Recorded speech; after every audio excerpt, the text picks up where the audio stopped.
Our keynote speaker today is Annie Leonard, Executive Director of Greenpeace USA, a renowned activist and proponent of sustainability and critic of consumerism.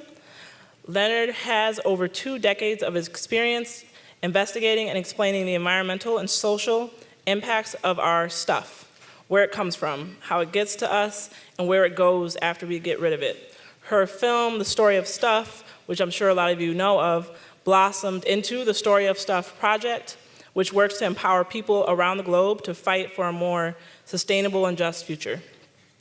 Leonard currently serves on the boards of Wallace Global Fund, Ben & Jerry's Ice Cream, Public Citizen, and the Democracy Initiative, and has previously served on the boards of the Grassroots Recycling Network, GAIA, the Environmental Health Fund, Global Green Grants India, Greenpeace India, and the International Forum on Globalization.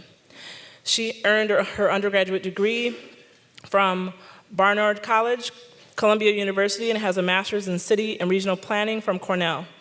During her tenure at Greenpeace, she was arrested for protesting a business that was exporting hazardous waste to South Africa under the apartheid regime and dumping it into a Black community.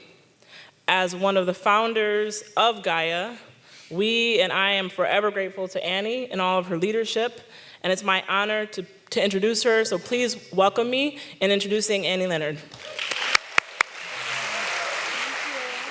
Thanks, everybody. Is the mic on? Is that working? Awesome.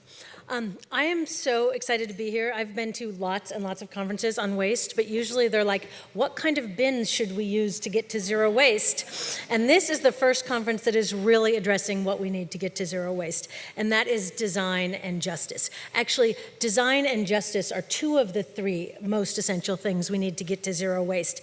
The title of this conference should have been Design plus Justice plus X, which I will get to, equals zero waste. I especially love coming to New York City to talk about waste because this is where my obsession with waste began. I grew up in Seattle in a very modest family, and Seattle is a very ecological, like la-la land, where we don't have a lot of garbage all over and we compost and we carry our own bags, and that's all normal there. And plus, in my family, we just weren't affluent enough to waste. So when I came to New York City to go to college in 1982, I was absolutely mesmerized by the bags of garbage on the street.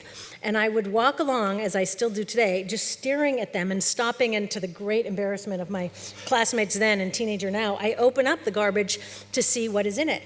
And it's fascinating to do that. I really encourage you guys to do that when you go to your friends' houses and schools and places, because you get to learn so much about what's going on if you look at what's coming out the back end. And in Seattle, I spent a lot of time hiking in the North Cascades and the Olympic Mountains, and I thought I was going to be a forest activist when I grew up. I loved the forests. When I passed the clear cuts, it felt like a scene of violence. I wasn't old enough to know that we actually need forests to live. I didn't know about moderation of the hydrological cycle or carbon sequestration or anything like that. I just really loved the forests. It's weird to come to New York City to be a forest activist, but it turned out to be very fortuitous because that's where I started putting together the pieces of the system. Because when I opened those bags, it was almost all paper. And still today, when recycling has been a household word for a couple of generations, still 40% of our municipal waste stream is paper. It just amazed me, because that's when I started to realize, the trees are cut down, and then the paper is in the bag, and then I said, well, where does it go? Because the streets are lined at night, and in the morning they're gone. I'm like, where does all this stuff go? So I took a field trip to Freshkills landfill. And it was a life-altering moment for me. I stood there at the edge of Freshkills landfill, and as far as I could see, in every direction, was waste. There were books. I couldn't believe books in the garbage, and food, and stuffed animals, and clothing, and furniture, and appliances, like everything you could think of. And it struck me, 2 things struck me. One is that we have designed a problematic economy if it is converting resources to waste at this scale. And the second thing that struck me was that it was secret. How could I have gone all the way until I was 20 years old until I saw this? So I decided right then and there, I'm going to figure this out, and I'm going to do something about it. Back then in the 1980s, when I used to walk around New York City looking at garbage, I realize now that I was asking the wrong question. I used to look at the piles of garbage and say, what should we do with this waste? But I soon learned that once it's made and mixed together and includes things that have toxic chemicals and composite packaging and all these wrong designs, there really are only 3 options of what you can do with that waste. And that is you can burn it, you can bury it, or you can dump it on someone else's backyard, all of which the United States does regularly. The problem is that there are moral, environmental, economic, health, and safety problems with all of those. I learned later that the question I was asking was the wrong question. I was starting at the wrong place. It's too late once you have a pile of waste. You missed all the opportunities to solve the problem.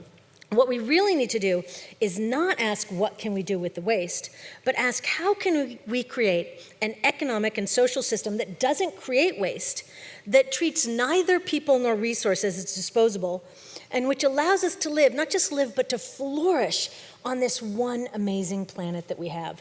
That is the question that we need to be asking ourselves. Now that's a big question with a universe of ways to approach it. It might feel daunting, but we're not starting from scratch. We have 2 very important parameters or guidelines, 2 lenses that we should be applying to everything we do to figure out how to answer that question. And those 2 lenses are justice and design. If we commit to justice, if we commit to advancing justice with every action that we take, then a whole bunch of false solutions are off the table, so we don't have to waste our time debating them. Then we don't have to discuss why we shouldn't have endocrine disrupting chemicals on the inside of food cans or neurotoxins in children's toys. We don't have to discuss why pipelines shouldn't be built on indigenous lands and why small Pacific Island nations disappearing matters. You see, if we commit to justice, we don't accept a democracy that allows corporations unlimited spending to influence elections. That's how we end up with elected leaders who feel more obligations to their donors, than they do to people and the planet. If we commit to justice, we build bridges, not walls. We build safe, potable water pipes for Flint and for every community, not oil pipelines for ETP and Kinder Morgan.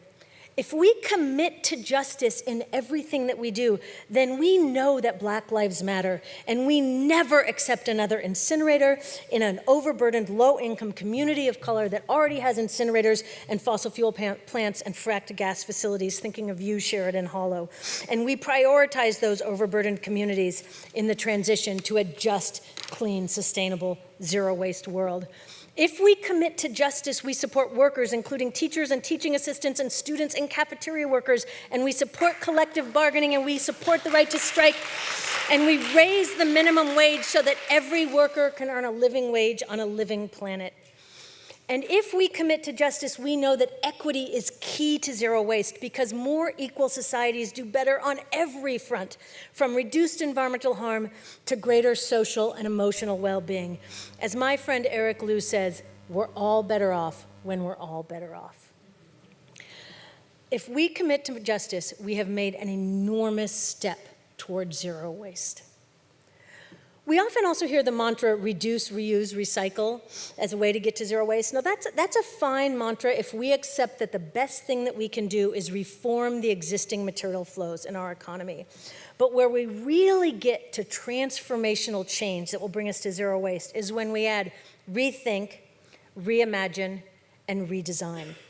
Design is key to zero waste. Good design solves problems before they're created, so we don't have to exhaust ourselves trying to figure out how to solve them because they never come up. Good design designs waste out of the system. We can actually design the conditions that eliminate the creation of waste, and we can design the social and cultural norms that would find making waste intolerable. Sometimes for inspiration, I think about a story that my grandpa told me. He told me that when they used to buy shoes, they would go to the shoe store, they'd put the new shoe on their foot, and then they would stick their foot in an X-ray machine in the shoe store to X-ray to see if that shoe fit. Now, in those days, they didn't think there was anything wrong with it. They thought it was actually fancy and innovative. Like, from today's perspective, that is horrific, right? It is horrific. We know how dangerous and totally unnecessary it is.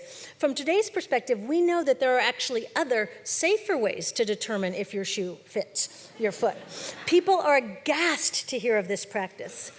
Now, that's how our children's children are going to feel when they learn that we used to allow corporations to destroy rainforests and high productivity agricultural lands and waterways and indigenous lands to drill fossil fuels, which we transported at great cost and danger to factories where we added in hazardous chemicals and stabilizers and colorals, and we turned them into a bag or a cup or a straw that we used for 5 minutes and then threw away, and it made its way to the ocean, and we had to spend millions of dollars and many more years figuring out how to get it out of the ocean when we could have just lifted the cup to our lips. I mean, really, single-use plastics has got to be the epitome of bad designs. And at the rate that they are growing and how much they permeate our economy and our landscape, and at this point, our bodies, we cannot educate or nag people to avoid them enough. We have got to design them out of the system. Good design can innovate product delivery systems to figure out whole new ways to deliver the product or whole new materials to use that are compatible with nature. And good design goes way beyond the stuff that we consume and how we package it. If we design our neighborhoods to facilitate social interaction, we'll know each other more, we'll know our neighbors, and we'll have stronger social networks, and then we'll be able to find our meaning from community rather than from the brands that we decide to purchase. Also, if we know each other, we can share stuff. When you're in the middle of cooking and you run out of an egg, you don't have to drive to the store to get it. You can just borrow an egg from your neighbor. In our neighborhood, our public library system has a tool lending library so that we can just borrow tools. Do you know how much the average drill bought from Home Depot is used in its entire life in this country? 15 minutes. 15 minutes. And then so often you lose it in your garage, so you have to go out and buy another one because they're so cheap anyway, right? Because you can't find it. That's a whole new category of consumption, is replacing the thing that you've lost in the stuff that you already have. Whereas if you know your neighbors, you can just share. And the great thing about sharing is it reduces waste and it builds community because you have to talk to each other to share. If we can design our economy to reward sustainability and facilitate zero waste rather than rewarding polluting, then we don't have to always be nagging people to go against the stream. As Paul Hawkins says, we need to make doing the right thing as easy as falling off a log. And the way you do that is with good, ambitious, zero waste design. So commitment to justice and good design, that is how we get to zero waste. But let's be frank, shall we? A whole lot of us are really committed to zero waste, are really committed to justice, and a whole lot of us have been innovating and advocating for zero waste and good design for decades. And yet here we are, 32 years after I wrote my senior thesis up at Barnard about why New York City shouldn't burn its garbage, and almost 50 years since the first Earth Day when recycling became a household word, and we have more waste than ever. Plastic and e-waste and other totally unnecessary waste is exploding. They're exploding and they're choking our waterways, they're polluting our oceans, they're saturating our life. The problem is worse than ever because there is one more thing we need that we have not gotten, and that's where I want us to focus our attention. The one more thing we need is power. You see, we have almost everything we need to create a zero-waste world. We have model economic policies. We have innovative green designs. We have common sense. We have economic arguments. We have so many things on our side, but we don't have the power to drive the change that we know is needed and we know is possible. So where does power come from? I'll tell you where it does not come. It does not come from burning your garbage and saying that that's green power. It comes from two sources. Power comes from money, and it comes from people. We will never beat the Exxon and the Nestle's of the world with money, but we can with people.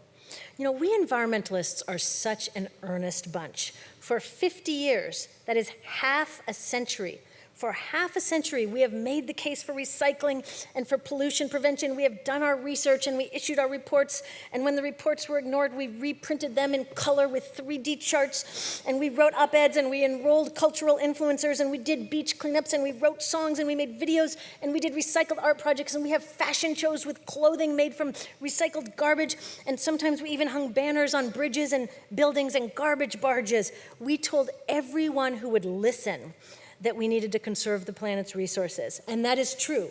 We do need to conserve the planet's resources. But for too long, too many of us have been caught in the myth that the truth will set us free.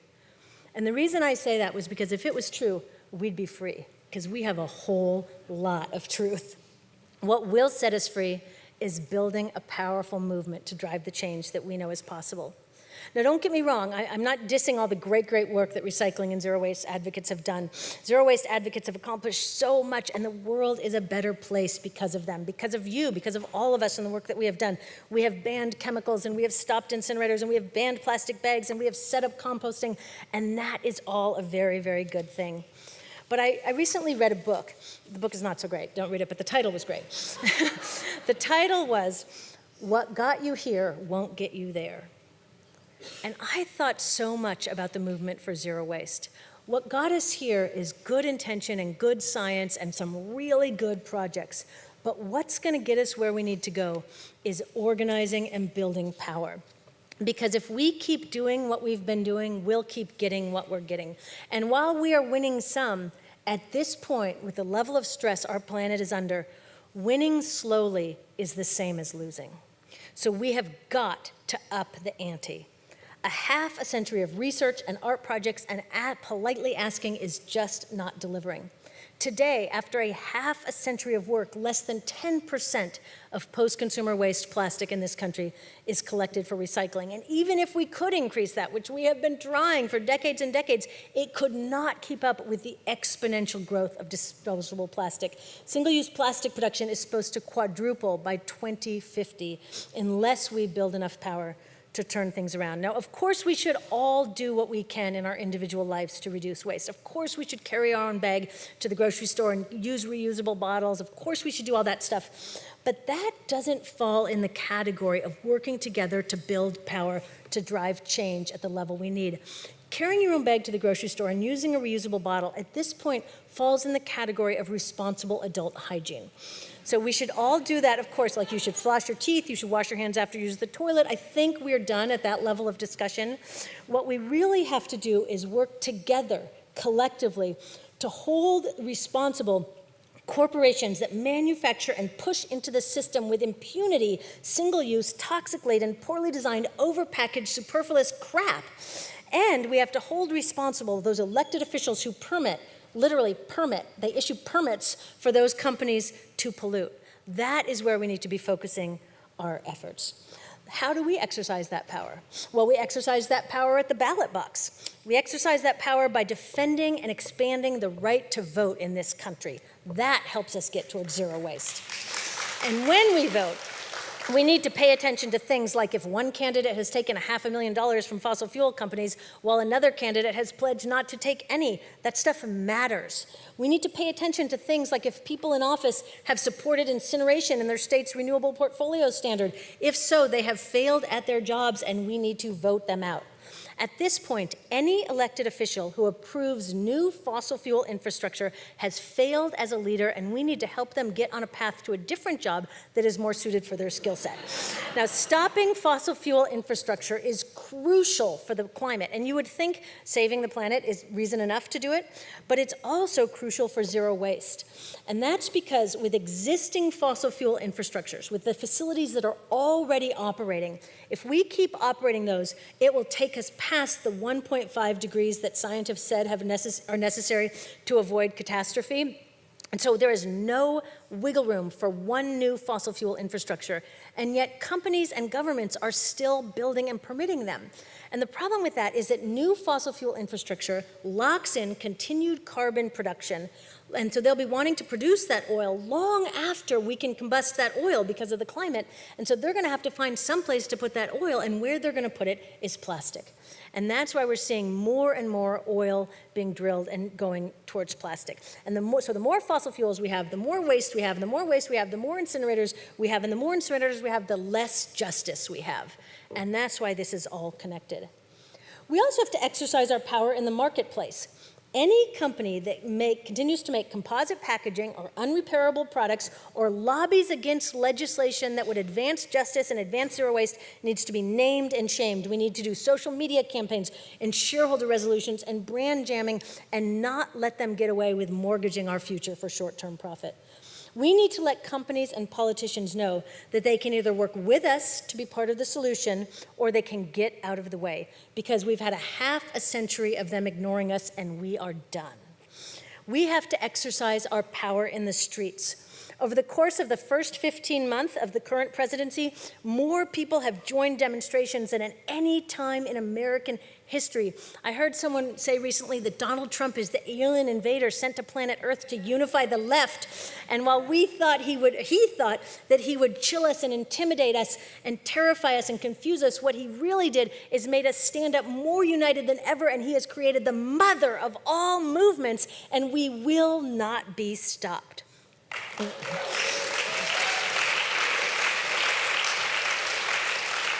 We have to exercise our power in the public discourse. No longer can we let those corporations and their spin masters dominate public narratives, limiting our collective sense of what's possible.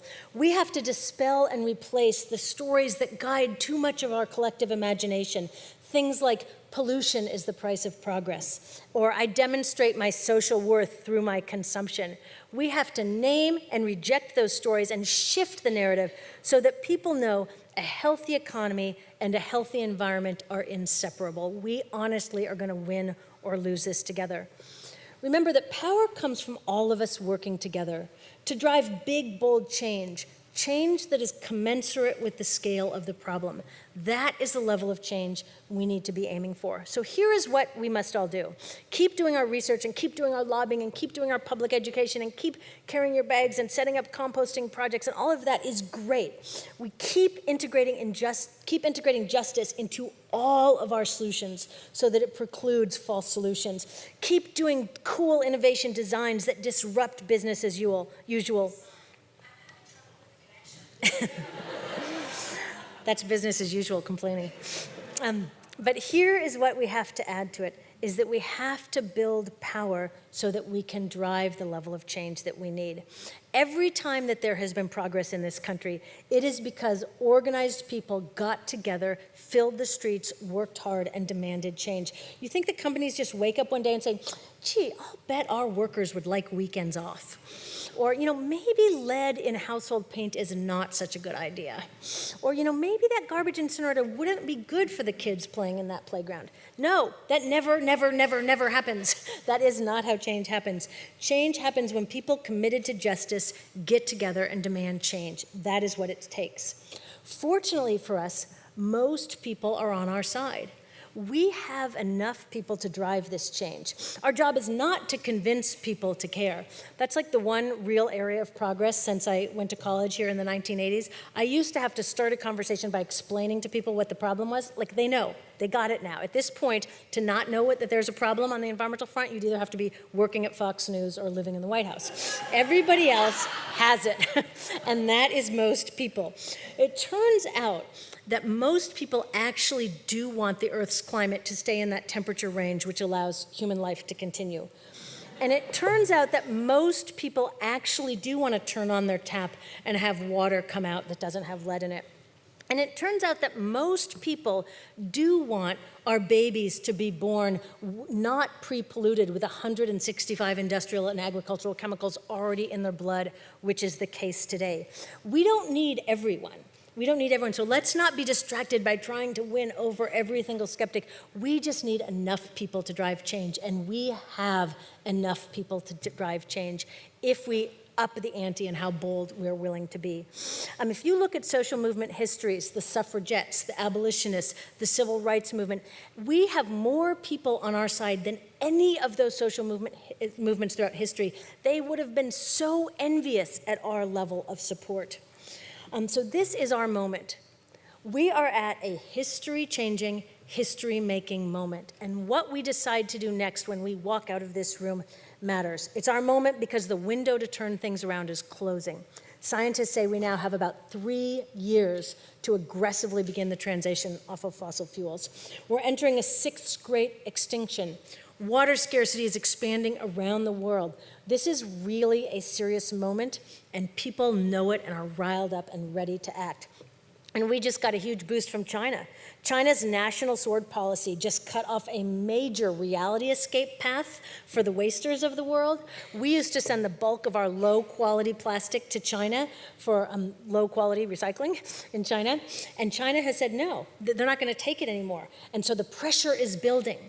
And that pressure is either going to turn into a whole bunch of new incinerators as we figure out what to do with this backlog of plastic that we can't just go send on ships and dump in China anymore, or we can harness that pressure to drive real solutions that prioritize justice and good design.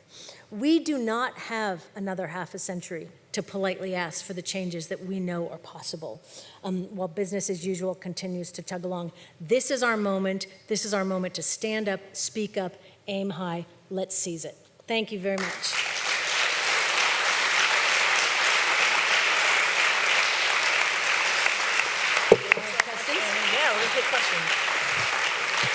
Now we have questions. Thanks so much, Annie. So we're going to take questions from the audience. I think I'll start us off and get you prompted on one question. Adrian and myself will be some runners. Cool. So you've seeded so many great organizations. You've had so many projects that were like the Story of Stuff and GAIA, where you've really been inspired to work with others to start something. For the students who may be watching on live stream, or just for other folks in the room, when it comes to really taking that leap of faith to do something like that, what advice would you give to folks? So as you get near graduation, students, you'll notice you start getting a lot of credit card applications in the mail. Because they somehow know, I mean, they know everything these days, right? They somehow know that you're about to graduate and you're about to get a job and you're about to have income, God willing, if it all works out well, that's the plan. And so my advice to you is don't get those credit cards. Don't get one so you can rent a car. But besides that, don't get sucked into consumerism. Now, there is a spectrum of how we live our life. On one end of the spectrum is we prioritize community and social fabric and having a sense of meaning and purpose in our lives. And on the other end of the spectrum, we support material consumption. That's the spectrum. I'm not going to preach exactly what the right place is on that spectrum, but what I want to encourage you students to do is beware that that spectrum exists and that there's a lot of social pressure pushing you towards the consumption end of the spectrum. And that's a problem for the planet, because we're right now using more resources than the planet can sustain. If you look at how many resources the planet can produce each year, globally we're using 1.5 planets worth of resources.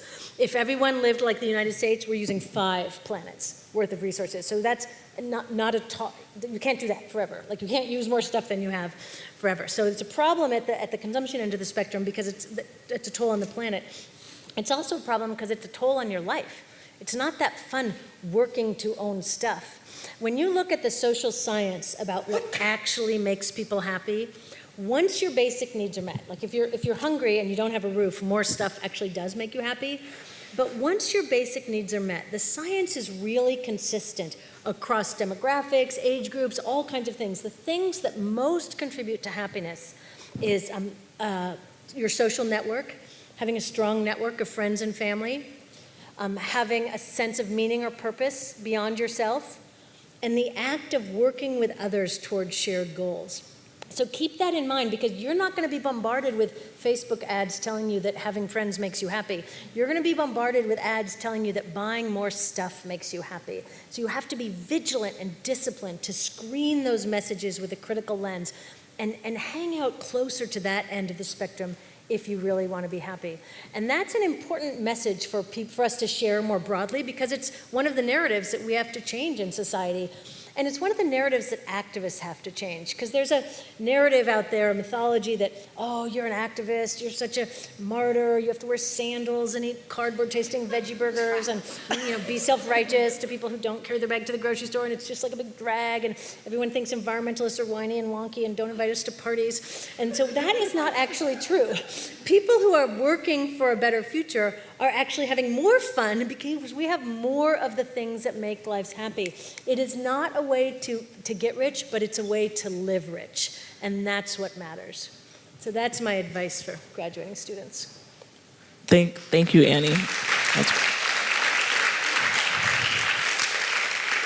So we'll start to take questions from the room. We'll start on Adrian's side, and then I'll get the next person over here.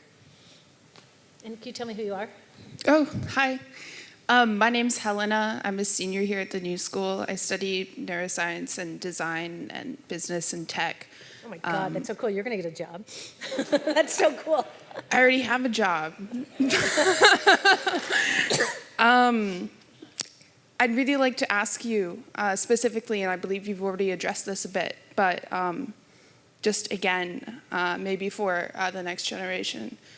From your experience, what values or actions have you found most influential for impacting systemic change, maybe in relation to power particularly?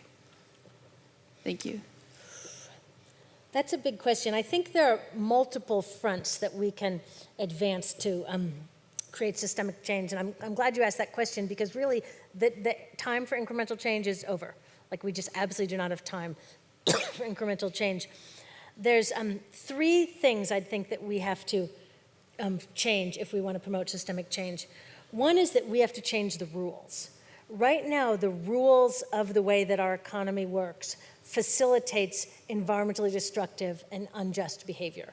And so we are forever nagging people to go out of their way, spend more money. The onus is on us to do the right thing. And if we change the rules, then, as Paul Hawkins said, doing the right thing will be easy as falling off a log. It is crazy that we have economic incentives for drilling fossil fuels, for using virgin materials, for all of these things that we need to be moving away from. So changing the rules is one thing. Changing the story is another thing. Our whole society is permeated with these stories that are so deeply embedded in our cultural narrative that we forget their stories. We actually think they're reality. We confuse them with reality. And so learning how to name those stories and rewrite them is incredibly powerful. So stories like, well, pollution is the price of progress. You have to choose. Do you want jobs or a healthy environment? You can't have both. Like, that is such a powerful story, and it's false. My least favorite story of all is from Margaret Thatcher, where she said there is no alternative. Many, many people believe there is no alternative. If you believe there is no alternative, why on earth would you get up in the morning to fight for one? Because you don't believe it. So it's so important that we shift these dominant narratives. Narratives like some people's lives matter more than others. I mean, you see that story played out from criminal justice to education to healthcare all throughout this country. That is a false narrative, and we have to fight against it. So we have to change the rules, we have to change the story, and we have to build power. I keep coming back to that because right now the people who hold power are deeply invested in continued wasting.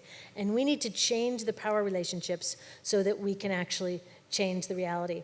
Right now we're working on a campaign to get, I live in California, to get Governor Jerry Brown to take a stronger stand against fossil fuels. We have written letters and really have really good scientific reports and shown how increased fossil fuel is incompatible with continued human survival. And we've done all that good, polite stuff. We wanted to have a meeting with him. We flew a blimp over San Francisco with his face on it that said, "Real climate leaders don't drill." And we got a meeting so fast.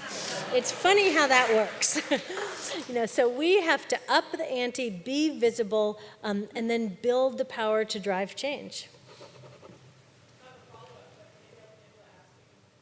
Yeah, I'll talk as long as you guys want to talk about zero waste afterwards. Over there? There we go.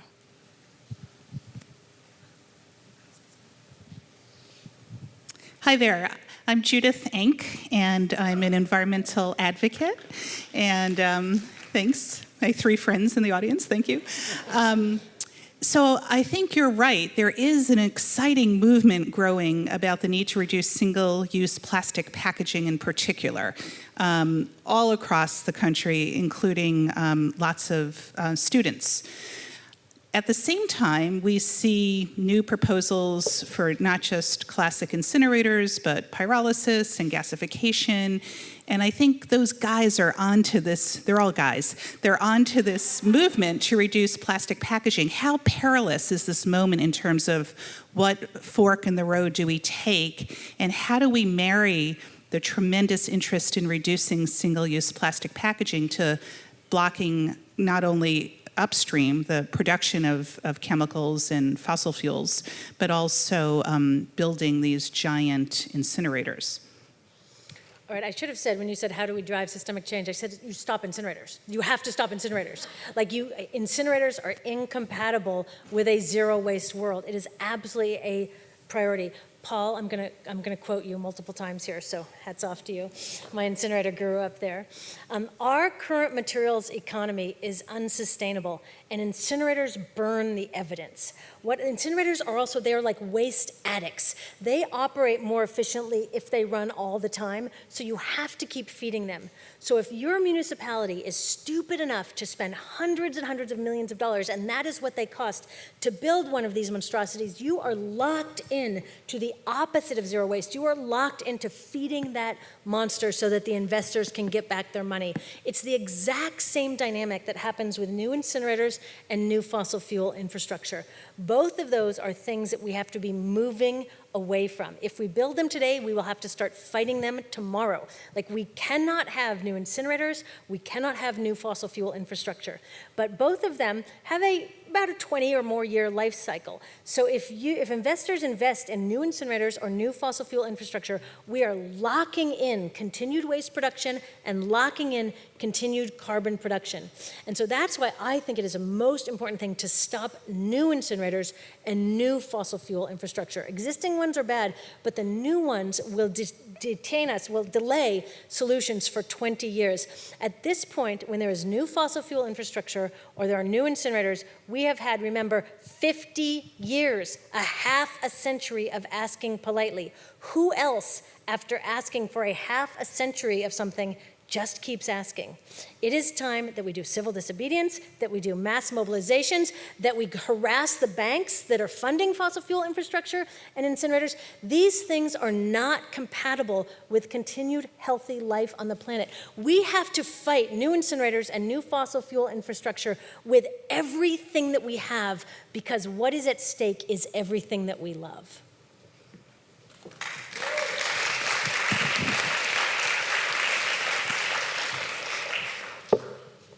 Hello.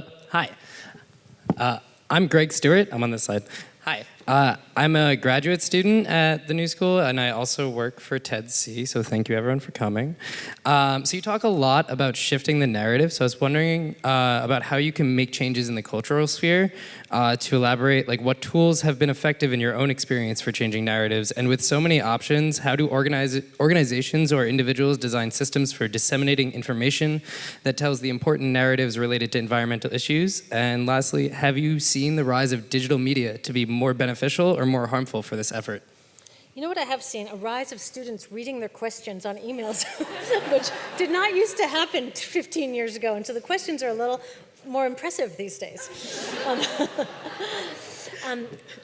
Changing narratives is hard because we don't own the mainstream communication mechanisms, but it's easy because we're right, and our narratives are more fun.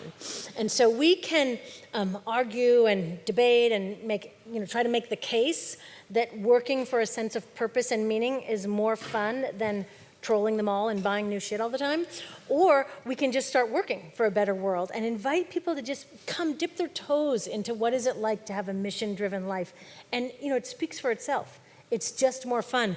I was at a panel recently of high school kids that were fighting toxics in cosmetics at a super, super elite private school. These kids had everything you could possibly imagine, one of the most expensive schools in the country.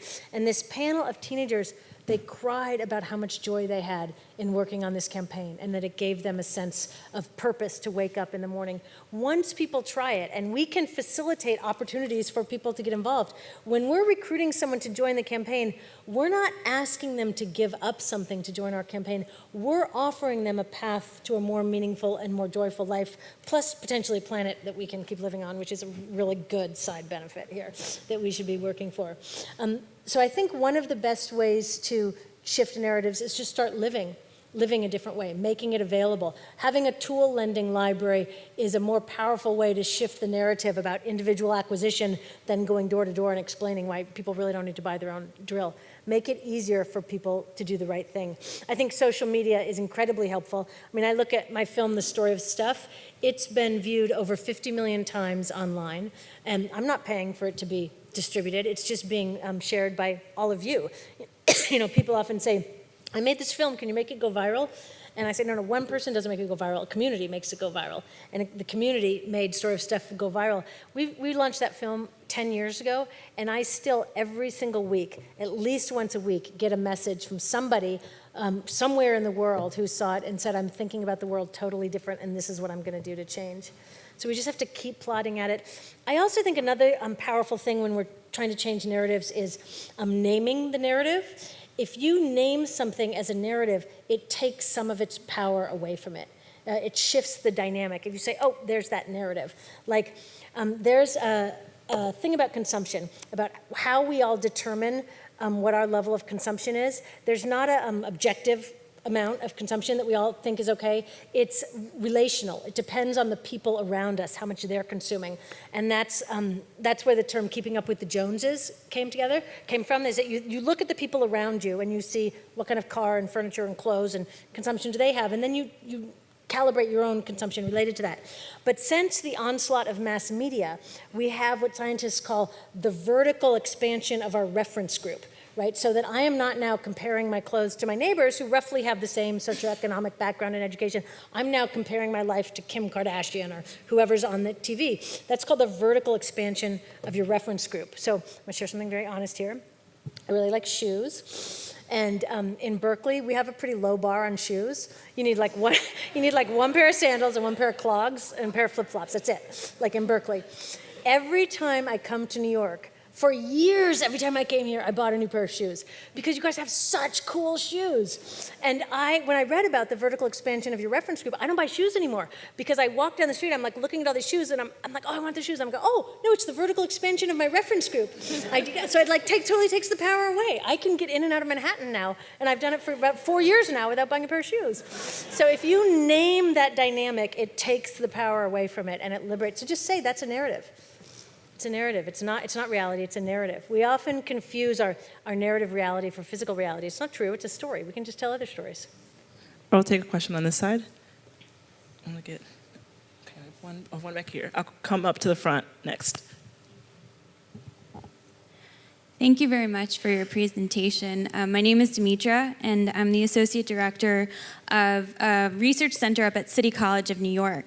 And so I don't want to present it this way as I represent the other side, in the sense that we do look at thermal conversion of waste, because I do think it is, I just do think that it has to be this open dialogue, because I agree with all of the points that you're making in terms of achieving this circular economy. And so I have two questions for you regarding that. The first one is, as we try to shift the mindset towards circular economy, each day our society will be producing waste. So how do you feel we should be managing that waste as we're trying to shift the industry to think more circularly so that in the end we don't have it? And then the second question is, what thoughts do you have on waste management behavior? We had just done a study looking at recyclability of plastics in New York City. And what was interesting, with the plastics that are already recyclable in New York City, so these are your plastic water bottles and rigid containers, 48% of those plastics were ending up in the garbage. They were either being sent to landfill or waste to energy. And that lied within the responsibility of all of us as waste generators. So I was curious from the standpoint of, you spoke about industry, but then in terms of on the people level, what are your thoughts of how we can really implement this idea of circularity, of responsibility? Because each of us produces, EPA says, 4.4 pounds of waste per person per day. So I was just curious as to, what your thoughts were how to change waste management behavior on the individual level as well. Thank you. Okay. First, you said we need to have an open discussion. We've had an open discussion on incinerators for half a century. We have documented epidemiological information. We have documented increased asthma, increased health impacts. We have documented the environmental, health, and economic disasters of incinerators. At some point, continuing to politely talk is self-abuse.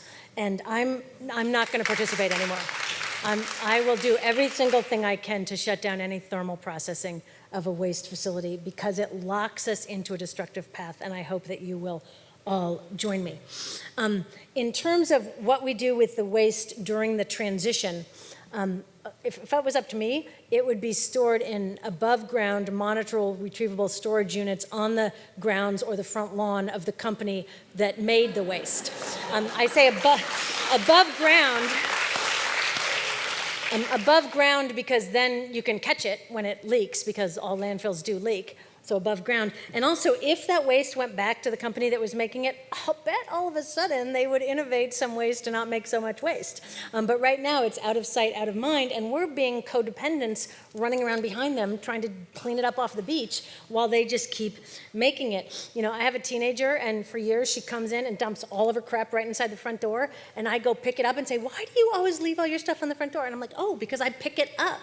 Like, stop picking up after them. We have to hold them accountable. So I strongly, strongly oppose thermal combustion of waste, partly because of the immediate environmental health impacts. But again, to quote Dr. Conant, my guru, even if you could make them safe, you could never make them sensible. It does not make sense to build a hundreds of millions of dollar machine to destroy resources on a finite planet. You said that the responsibility lies with all of us. I would suggest to you that that might be one of those false narratives. I think that the wasting industry has done a phenomenal job perpetuating what I call the individualization of the problem. They would like us to think that waste is litter, and if you say litter, it immediately connotes the term of a litter bug.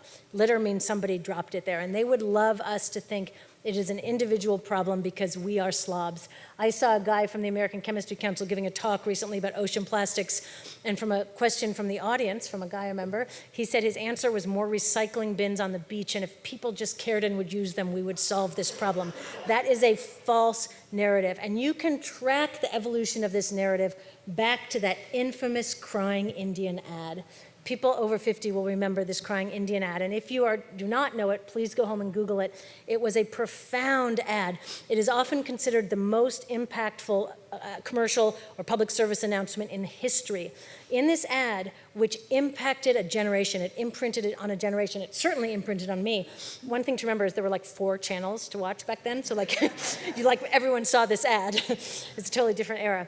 In this ad, an Italian dressed up as a Native American canoed through a river of garbage, and incredibly emotional music, and it's so sad, and he looks so sad, and the camera zooms in, and he has one tear dropping down his Italian cheek, and there's a car drives by, and these people throw all this fast food packaging out the window, and the narration says, people start pollution, people can stop it. So I totally remember this. I watched that grippingly, and every single day when I was walking to elementary school, I picked up garbage. I would take an extra, I picked up every single garbage. I was like, I'm gonna stop pollution. But you know what, that wasn't exactly true. People start pollution But it's not you and me and our neighbors. It's not those of us that are trapped in this incredibly unsustainable system that is designed to facilitate and reward and profit from waste. The people who start pollution are the people in those multinational corporations who decide that it is okay to make single-use plastic and toxic-containing materials and electronics that are obsolete within a year. Those are the people that start pollution, and then the elected officials that permit that stuff. But the people who can stop it is not 5-year-old me picking up garbage. The people who can stop it are those of us that work together to build political power and change the rules. You said, how do we change mindsets? We can't change mindsets out of this. We definitely have to promote different mindsets. But if we are living in a system in which you have to go out of your way, spend more money, often be embarrassed, do crazy stuff to avoid waste, we will never, never win. We have to change the system so that we are designing waste out of the process. You know, I live in Berkeley, which is one of the most environmentally aware places in the country. We have for years had campaigns against plastic bags. And most of the time people brought their reusable bags, but not always, because there was a plastic bag there. And I sometimes took plastic bags because, you know, you just can't always remember. We banned plastic bags. Overnight, everybody takes their plastic bag. In one night, we changed more behavior than we did in 2 decades of education. Now, there's no plastic bags, period, and you could take a paper bag, but then everyone knows you're a loser. And so what you see is people now going through the checkout stand, and they carry their shirts like this with all their cans on it because it was humiliating to take a bag. That's why we have to change, for sure, the stories and the mindsets, but we really have to change the rules so that our system is designed to facilitate even people who are tired, even people who are broke, even people who are too busy to care. Those people still make the right choices because that's the only choice on the menu.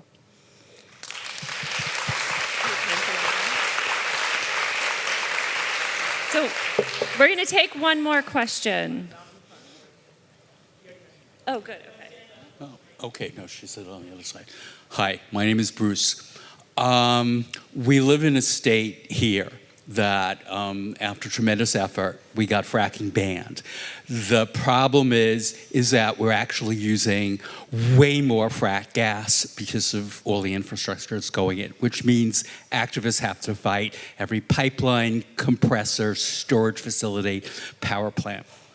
Part of that is driven, which you haven't discussed, and I'm wondering if the environmental is looking at it, by global real estate entities, which are not just building commercial towers and high-end luxury apartments and hotels and things like that, but they're invested in what's called natural resources. Those natural resources are petroleum, natural gas, uranium, which is not carbon-free substance, and the rare earths that power everybody's cell phone and everything like that. And they are driving a large part of the policy. So, and most people don't even know that that's there. And also creating the very visible in major cities, injustice, the displacement, gentrified or otherwise, of individuals, of small businesses, etc.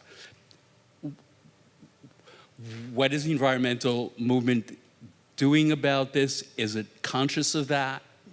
Or do you have any thoughts on where it should be going on that? Well, my first thought is about, it is frustrating that you win something like a fracking ban and then you got to keep fighting fossil fuels. And that's one of the bummers about our side, is if we win something, it's never permanent. We win to save it until some jerk comes along and wants to mess it up again. And that's just part of our life, and we need to embrace that. And that's why we have to make sure that the way that we conduct our activism is a way that sustains us and builds our communities and is coming from and feeds joy within ourselves. Because this is not something that we are going to win in our lifetimes. And so that's just my plug for joyful activism rather than martyr activism. I haven't looked at the real estate in particular. What we have, and so I'd love to, if you have any reading suggestions, let's talk afterwards. But we have looked a lot at the financing. And there is a lot of national and international banks that are fueling fossil fuel and other environmentally destructive practices. And so that's a tactic that a lot of environmental groups now are doing, is going after banks, going after pension funds, getting them to divest from fossil fuels and other environmentally destructive businesses. And it's working. It's, so we haven't won yet because this is forever work, but it's working both in terms of removing some of the financial power for some of these projects, and it's also working for tainting these fossil fuel facilities. When you hear the word divest, you often think of divesting from the apartheid regime in South Africa. And so using the word divest really connotes in people's head something that's morally reprehensible. Sometimes we call it the tobaccoification of fossil fuels. We want to make investing in fossil fuels as toxic as it would be investing in tobacco. And that is a great example of how the paradigm shifted on tobaccos. Elected officials don't want to be seen being photographed shaking hands with tobacco execs anymore, but they did when I was little. We can do the same thing on fossil fuels, and finance is an incredibly strategic place to lever. Greenpeace has a big campaign on finance, and so does Rainforest Action Network. I'd encourage you to check those ones out. I think that's it. You guys, thank you so much. Thank you so much, pleasure Annie. to talk today.